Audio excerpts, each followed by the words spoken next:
guessed it, my friends. It's time for a Lissa vlog.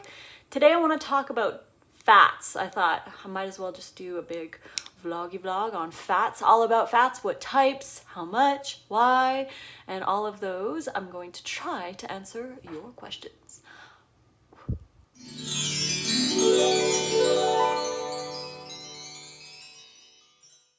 Hi guys, I've got my incense going on right here for our video. So today I want to talk about fats, low fat, appropriate amounts of fat, high fat, all that good stuff. We've got Jai joining us. That's one of his favorite places to sleep. But yeah, so fat. I never tried the low fat version of raw in the 10 years that I tried raw before I fully committed in 2014. So I knew about raw vegan diets in about 2004, and I tried off and on. I'd go sometimes for 2 months was the longest I ever went, but most of the time it was like 2 days, a weekend, or I'd start on Monday and then I wouldn't be able to finish or continue by Wednesday, and then on the weekend again I was eating whatever. So I never really stuck to it, but every time I would do raw, I would always be doing a high fat version, and I would always be restricting my calories because I was always trying to lose weight. And this just was not working. And when I decided to do raw again in 2014, I believe that aside from other things like getting the vegan connection, feeling like I hit rock bottom with my health, aside from that, I think that the reason why, or one of the reasons why I was able to stay raw after I decided in 2014 was low fat or appropriate fat. And I really want to stress this. We don't restrict fats. We eat an appropriate amount of fats. And it's a different shift of mindset. It's to help alleviate that fear surrounding fats, because we shouldn't be scared of fats. Fats are good for us. We need them for our cell wall, we need them for our hormones, we need them for all these things, but we don't need excessive amounts of it. We don't need to be consuming a huge amount of fats in order to get the benefits. We just need a small, appropriate amount. No need to overdo it. So when I read the 80-10-10 diet, I resonated with that and I understood, okay, maybe I need to try doing the low fat version. I mean, I was always scared to do low fat because I was always told that we needed so much of it. And I worked in the natural health industry. I worked at a place called Optimum Health Vitamins in Edmonton, Alberta.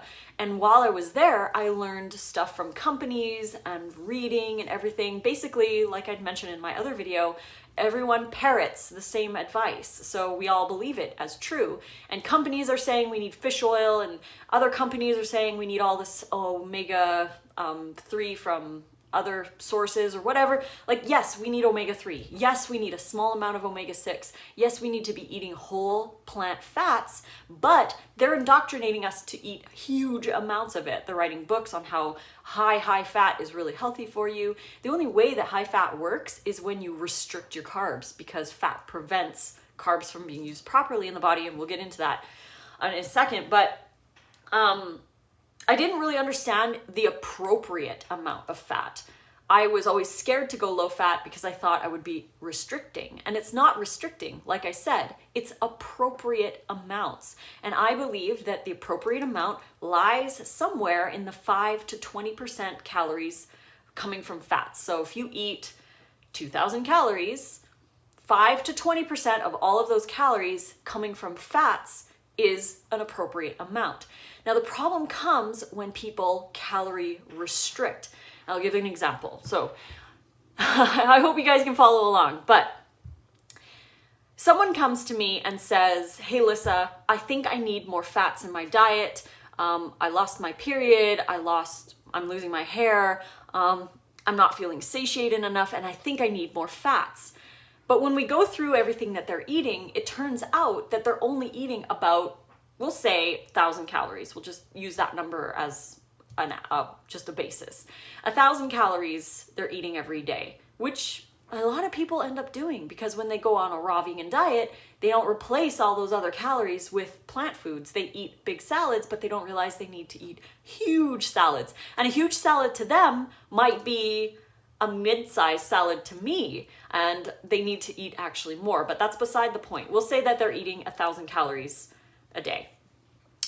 We'll use 10% as a benchmark, but 10% of 1,000 calories is 100 calories. And if each gram of fat is 9 calories, you could do 100 divided by 9, which is about 11 grams or so. That would be 99. So 11 grams of fat. This person eating 1,000 calories at 10% is only consuming 11 grams of fat. That can be extremely low. That's not enough fats, even though they're eating in 10% ratios. They're also under eating, which is going to cause your metabolism to slow down, your hormones are going to be really sluggish, and you may start losing your hair because you're not getting enough nutrients in. And that's one of the main reasons why people fall off a raw vegan diet or even a vegan diet, because they're just not eating enough. It's so important to eat. So that said, you've got all these issues coming from the lack of fat grams and the lack of calories. So it's kind of a twofold issue. But if you look at somebody like me, for example, who's eating 2,400 calories a day. So I'm eating more than double this person who's only at 1,000. And 10% of 2,400 calories is 240 calories from fats. If you divide that by 9, it's about 26, 27 grams of fat. So we're both eating 10% calories from fats, but this person's only eating 11 grams and I'm eating 26 grams. So you can see the difference. I'm eating an appropriate amount of fats, but I'm also eating up an abundance of calories. This person is restricting their calories and therefore restricting their nutrition. When you restrict your calories, you restrict your nutrition, and you run into all kinds of deficiencies. The first two things that I have seen that people lose, I guess, lose isn't really the word, but the first two things that are down-regulated in the body when you calorie restrict and you don't eat enough is your metabolism and your hormones. So those are two things. You'll notice that you'll go into like a starvation mode. So if you do have a lot of days where you're only eating 1,000 calories and you have a day where you eat 2,000, your body's most likely going to store a lot of that because it knows you always eat 1,000 calories. So it's in a state of starvation. And then obviously, if you're in a state of starvation, your body is like, I can't have a kid. I can't do this. I need to conserve my energy because it's not getting the energy. So it's burning your fat and muscles for energy because you're not providing enough of it. And your hormones start to shut down. So that is why eating more calories in appropriate amounts, and it's going to be different for everyone. I always say just aim for 2,000 and at 10% fats and see how you feel for about 2 weeks. And if you feel like you're always hungry, increase it to 2,300 calories. And then if that is still not enough, increase it to 2,600 calories. And eventually you're going to find your sweet spot. I'm around 2,400 calories, or if I work out a lot, then I tend to need 2,700 calories, which isn't very often because I don't work out. But I found my natural place where I enjoy the amount of calories that I have. I feel satiated, I feel good, I feel like I have energy, and all of that is good. But you'll find that for you. So we need to stop with the fear of fats. It's not about fear, it's about eating an appropriate amount for the human body, eating appropriate calories and not worrying too much about that. So there are two types of fats generally. I mean, there's other types too, but the fats that we need are the omega-6 and omega-3. Omega-3 can be converted into EPA and DHA. EPA tends to be really good for heart health, and DHA is more better for the brain health. And we need to convert it from omega-3 to get EPA and DHA. And this is what the fish oil companies tell us, that we need to eat fish oil because the fish convert it for us. We don't have to worry about that conversion because there's some people who don't convert it properly. And this is true. There are some people who can't convert it completely properly, but you can get algae, a vegan supplement, algae, which is an EPA, DHA supplement that you can take, so you don't have to eat the fish. And the DHA and the EPA are converted when we have a lower amount of omega-6. So the more omega-6 you eat, the less omega-3 you can convert. So if you lower your omega-6 and you eat either equal about omega-3 3 to 6, the ratio should be 1 to 1, not like 2,800 to 1. But I mean, things like peanuts are like 4,400 to 1. I think cashews are like 128 to 1. Almonds are, I think, 2,000 to 1. Avocado isn't too bad, it's 15 to 1. But then you've got things like flax, chia, and walnuts, which are higher in omega-3s. So we can balance that out. But you want to get, at the end of the day, a 1 to 1 ratio, omega-3 to omega-6. But if you are overeating your omega-6s, which are mainly found in oils, this is a huge reason why I do not eat oils. And I focus on like chia and flax and hemp and all of that. But even you lower those omega-6s, you can convert omega-3 a lot easier into EPA and DHA, and we really don't need a ton of it. Our bodies can convert that more efficiently when you decrease those omega-6s. So I don't eat oils. There have been a few times where maybe there was a little bit of oil in a salad dressing at a raw restaurant, or maybe in a raw dessert. I haven't been too nitpicky over that, but at home, when I'm at home, I do not use oils in my foods. And all of my recipes that you can find here, by the way, shameless plug, this is the link to grab my recipe books. All of them are oil free. I do not use oil. There are some higher fat ones that use nuts, but all of my recipes, again, are here. Lots of low fat options, lots of no fat options. And my meal plan number 3 has no nuts. So you're getting a lower fat percentage in there as well. You're also eating a lot of calories. So you can grab them here, print versions available in the description box below. Now let's talk about insulin resistance. There is something called hyperlipidemia, where it's excess fat running through your blood and between your muscle cells. And this fat actually clogs the lock that insulin needs to open your cell. So say you have your cell and it wants sugar, because that's what we run on. We run on sugar, and it wants sugar to run efficiently. That's how we were made. Sugar is not bad. Sugar is not bad unless you're eating processed sugar. That's a whole other video. So we're focusing here on fruits and vegetables, like the natural sugar that we are made to eat. So your cell wants these carbs, and it sends a signal to your brain, says, I want energy. So you feel hungry, you want to get some energy. You go and you eat a 10 banana smoothie with dates and whatever. And that sugar is slowly secreted into your bloodstream because it comes with fiber. So it's a more sustained release into the bloodstream. And once it's in the bloodstream, that sends a signal to your brain and says, hey, let's produce some insulin to get that sugar from the bloodstream into the cell, because that's the whole main goal, right? Get it into the cell so the cell can burn it for energy. So your insulin comes up and it has a key to unlock that cell. So it unlocks the cell, the sugar goes into the cell burns it, and all is fine with the world. But the problem arises when we eat high fat. So let's say it's Sunday night and you want to have your last meal. So you have a big, gigantic pizza loaded with fat, or you have nachos, lots of fat, or you have maybe a dessert. It's your last piece of cake or whatever. I mean, you know what you have. So you decide to have this meal, and it dumps a whole bunch of fat into your bloodstream and can cause hyperlipidemia or something similar, where there's too much fat in your bloodstream, and this fat blocks the locks. The next morning you wake up and you decide to have your banana date smoothie because you're starting your healthy lifestyle. You drink this big banana smoothie, and all the sugar again is slowly released into the bloodstream because of the fiber. And the brain is like, oh, there's sugar in the bloodstream. Let's send some insulin. Insulin comes around with its key and it's like, dude, I can't open the lock. You know, most of these locks are blocked by fat. So it's like, I can't do it. I'm not gonna try anymore. And this is called insulin resistance, because the insulin isn't working. So the brain is like, okay, well, there's still sugar in the bloodstream. Let's send on more insulin. So more insulin comes up, and you get a ton of insulin. And this is where you're getting that sugar spike and the insulin resistance, because the insulin just cannot open the cell.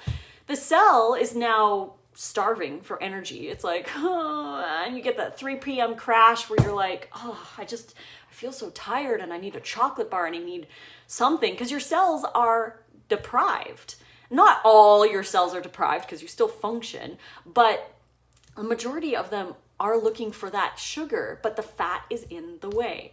And the fat can stay up to into your bloodstream for about, 48 to 72 hours. It really depends on what you're eating. Animal products are obviously worse, but high fat processed oils and all of that is also not good for insulin resistance. So you've got your cell that's starving for energy. So it sends a signal to your brain and says, yo, I need more sugar. And you're like, I just ate a ton of sugar.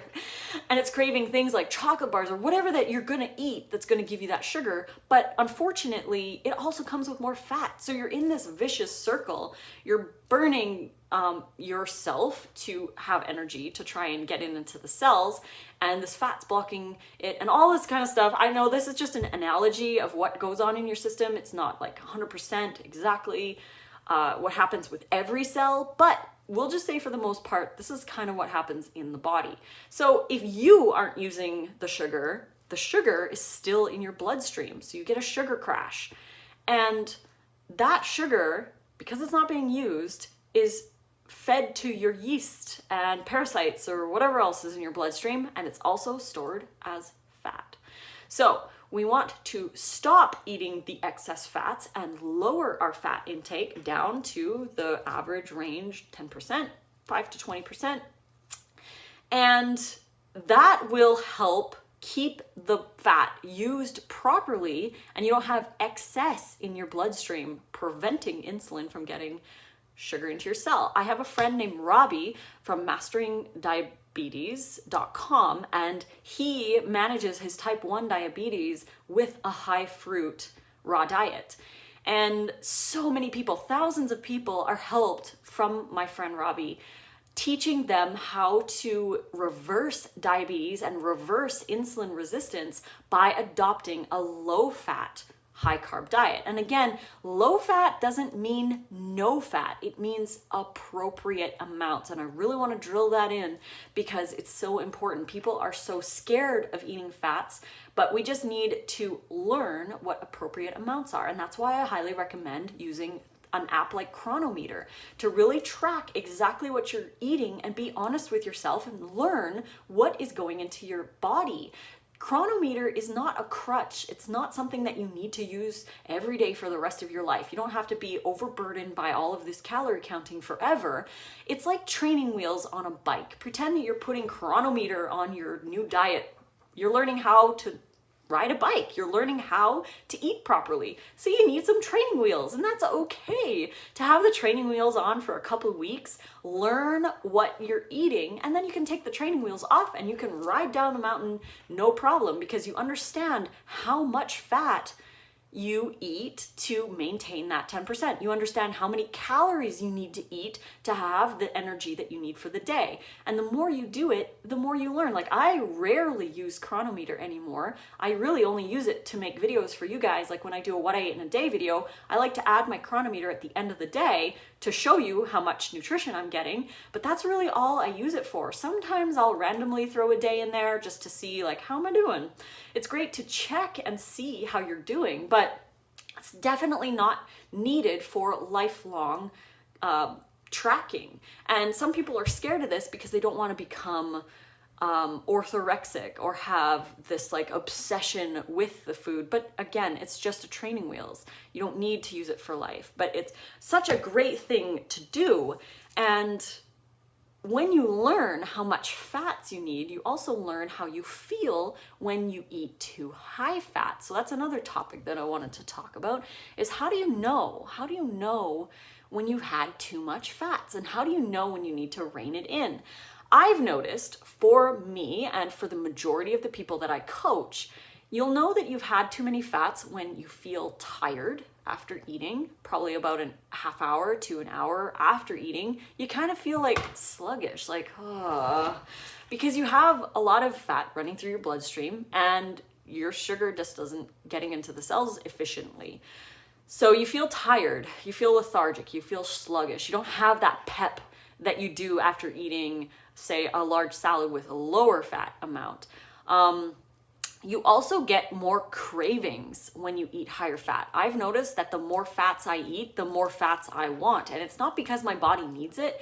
It's because I think that the body is actually craving more calories and more sugar, but we are so into those dense calories. We need the dopamine hit and all of that. But we crave more fats. We crave more sweet and fat things. Like, think about it. When somebody asks what is a carb, in, we'll say, like, societal terms of what a carb is. Like, you're scrolling through the internet and it's like, don't eat carbs, and it has a list of the carbs that you're not supposed to eat. Most of them are like pizza, which is half fat, muffins, half fat, bagels with cream cheese, fat in the cream cheese, baked potato with oil or butter, fat with a carb, pastries, lots of fat, waffles with butter, fat and carbs. Most of these carbs that people think of that are bad for us typically come with half fat. So it's not necessarily the carb. Again, disclaimer, I'm not talking about processed foods. We should not be eating processed foods in any ways. It doesn't really matter. We all know that. But I'm talking about fruit, like, or carbs, like a potato, for example. There are a lot of people who do something like the starch solution, where they're not eating any oils or any fats, but they're still eating starches. And this is not causing huge insulin spikes and crashes because they're not eating the fats with the carbs. So that said, on a side note, the best time to eat your fats is with your greens. You don't need anything with your smoothie in the morning. You don't need an avocado. You don't need almond milk. You don't need coconut milk. You don't need any fats added to your smoothie in the morning. Unless you're using greens, I would add like maybe a tablespoon of chia seeds because it's really high fiber, kind of lower fat. But beside the point, if you're just doing a fruit smoothie in the morning, just do fruit in the morning. You don't need to add fats to that because then it's going to cause, maybe a crash later on. So if you're finding that you have a smoothie in the morning and you feel like you're crashing later, look at what's in the smoothie, because if you're adding almond milk or whatever higher fat items to your smoothie, that could be a reason why you feel tired later on. So yes, fats are best consumed with your greens. And the way I set up my day and the way I've set up my meal plans is that there's no fat in the morning. It's just fruits. Your snacks are only fruits, no nuts. Nuts don't give you instant energy. They actually did, I know I'm going off on like weight tangents, but there's so much to say about fats. I just want to share it all with you. So just keep taking notes if you guys are. But anyways, they did a study where they tagged fat with a radioactive material so that they could watch what the body does with the fats. And all of the fat that you eat is stored as fat. That's where it goes. It's stored as fat. It's not used as energy. The body wants sugar for energy. So when you're doing like trail mix, for example, you're actually getting the energy from the dried fruit that's in the trail mix. All nuts, you're not actually getting any energy from that. You're using other forms of energy because that fat is stored as fat, and then you start burning other things to sustain you. The thing I think people feel mostly when they do nuts for snacks is the satiation. They feel like they're not hungry or whatever, but the best thing to have for snacks is fruit. Beside the point, we've got fruit for breakfast, we've got fruit for snacks, we have a low-fat or a no-fat salad for lunch, like a big one. I know I'm like this, but I'm like, it's more like this. And then you have your higher fats, if you're gonna have higher fats like nuts, avocado, young coconut, whatever. Young coconut's not that high fat, but nuts or avocado tend to go with your evening salad that has darker leafy greens. The reason is because we don't need fats to absorb anything from fruit, but we do need a little bit of fats to absorb things from greens like kale and chard and spinach and all of that. The vitamin A, vitamin K, we need a little bit of fats to help absorb that, but we don't need a lot. I was watching a Dr. Greger video. We only need like maybe less than a quarter of an avocado to get the benefits of absorption from fats. So you really don't need a lot. We don't need a ton, and we just need to again, go to that appropriate amount of fats. So back to the original topic, how do you know you have too much fats? Is you feel tired, you feel like you have a lot of cravings, and you have sugar crashes. Maybe you're just feeling overall sluggish. That's the best way I can say it. And you'll know that you've had too much because you just feel off, and then the next day rein it in and eat smaller amounts. I like to say like a quarter cup is pretty much the max amount of nuts that I like to have with my evening salad, but if I overindulge, I do notice it. I feel kind of sluggish. Another symptom is weight gain over long-term period of eating higher fats. Some people can do it at higher fats. Maybe if you're pregnant, nursing, kids, elderly might need a little bit higher fats, but that's why I say 5 to 20%, because sometimes you can add a little extra fats for certain people. Athletes also might need a smaller amount of higher fat, so 20% is still, I consider, a low fat range, but we all kind of fall in a different range. But you'll find that out for yourself. That's why I also recommend doing the chronometer, so that you can learn that about yourself.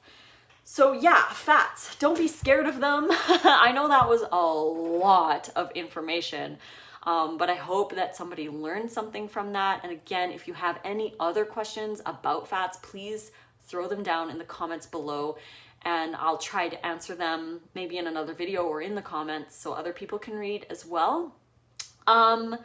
Let's see. My dips and dressings book is split up into 3 sections. I've got the no fat section, the low fat section, and the high fat section. So the no fat section has no fats added. It's just like mostly date-based dressings, fruit-based dressings that are still savory, but they're in the no fat section for those that are trying to do low fat or no fat at lunch. Then at lunch, you could do the low fat ones with seeds or the no fat, and then dinner is the higher fat if you choose to do a higher fat, but you could always do a low fat with seeds. It's totally cool. But I honestly would suggest focusing your fat intake on things like chia, walnut, flax, and hemp. Those are going to be your best sources of omega-3 and algae as well for a DHA and EPA.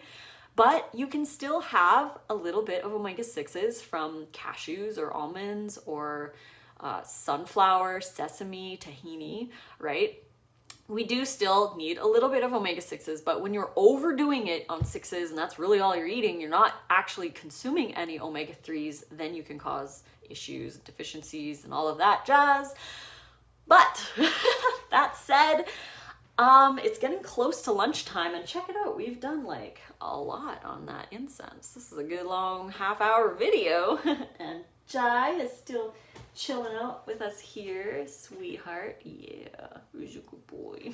And now Nate and I are gonna film a falafel burger video. We've had so many people request to do the falafel burger. I've had many of you ask, what book is it in? It's actually not really in a book. I have a falafel recipe in Meal Plan 1, but it's not the same recipe as what we are going to be doing for the burgers. So if you want to watch that, please subscribe to our channels, my channel and Nate's channel. He's Raw Natty Nate. Subscribe to our YouTube channels and click the little bell so that you can get notification whenever we post that, probably next week at some point, so watch for it.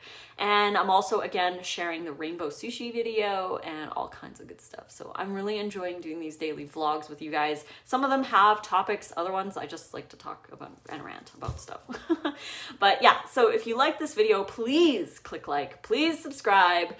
Head on down and grab one of my recipe books if you really want to try some awesome low-fat recipes, all raw vegan, all oil-free. Ebooks right here and print versions in the description box below.